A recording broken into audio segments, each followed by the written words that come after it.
The laughter had already faded before my knuckles touched the glass. It wasn't the ring of crystal that pierced the room, it was the quiet that came first. That eerie pause, when their eyes brushed past me like I wasn't there at all. Like I was air. A ghost haunting his own dining room. A man misidentified as part of the furniture. My wife's fork hovered midair, sauce still trailing off the tines. Beside her, my daughter chuckled. Teenage and casually cruel, the way only those untouched by consequence can be. You're nobody. Stop pretending you matter, my wife snapped, not even glancing my way. Seriously, my daughter added, still chewing with her mouth half open.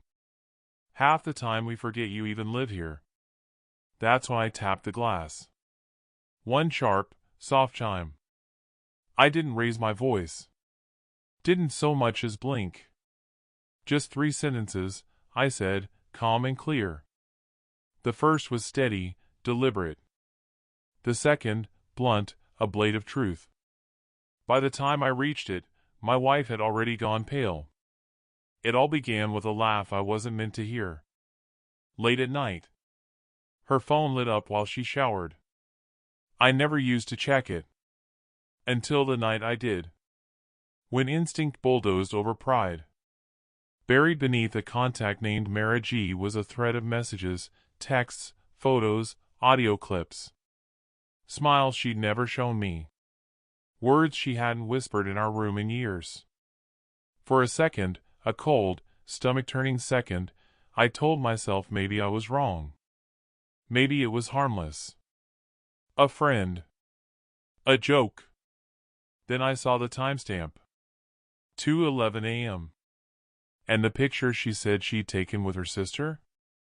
A lie. She wasn't just lying in the photo. She was lying to me. To us. To everything we built. I locked the screen and put the phone down. She stepped out of the shower humming like the world hadn't shifted. Maybe for her, it hadn't. I didn't yell. Didn't demand answers. I just changed. I got smart. I got cold. I went through the bank records. Found charges in neighborhoods I'd never stepped foot in. Hotels buried under vague line items. Then came the app history, the GPS pings. She never saw it coming, not the silence, not the detail. I bought a burner phone, installed tracking software, waited. She left 3 nights a week, book club. Only books she brought home were receipts, wine, lingerie, valet slips. One night, I booked a room of my own. Same hotel. Different floor. I watched. Didn't cry. Took pictures. Recorded them talking in the hallway. He wasn't better than me. Just newer. Easier to control. She looked at him with a softness I hadn't seen in forever. And it hit me, this wasn't love. It was power. The paternity test started out as a joke. Then it wasn't. My daughter had my eyes. Or I thought she did. But when the results came, sealed, final, they laughed at me. Less than 0.01% probability. I took the test again. Same result. She wasn't mine. Not biologically. Years of bedtime stories, scraped knees, school pickups, erased with a cotton swab and a brutal statistic. The night I handed her the envelope, I said nothing. Just placed it on the table. She gave a shaky laugh. Opened it. Her lips stopped moving halfway down the page. No, she whispered. I tilted my head and watched her. Let silence do the punishing.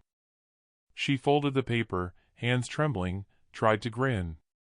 You did all this why? Just to hurt me? I nodded, slow and sure. Yes. Which brings us back to the fork. The glass. The dinner table dressed like a stage.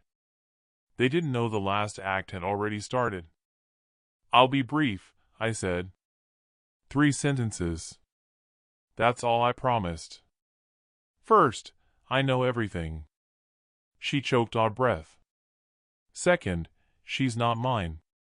Color drained from her face. My daughter's eyes darted between us, too slow to catch up. And third, the house is now yours. The accounts are frozen. By morning, I'll be gone.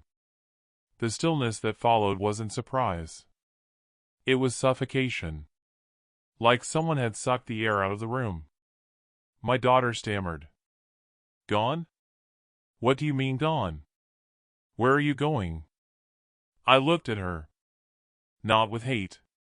Not even with sorrow. Just emptiness. And for the first time, she seemed to understand what that cost. I didn't pack.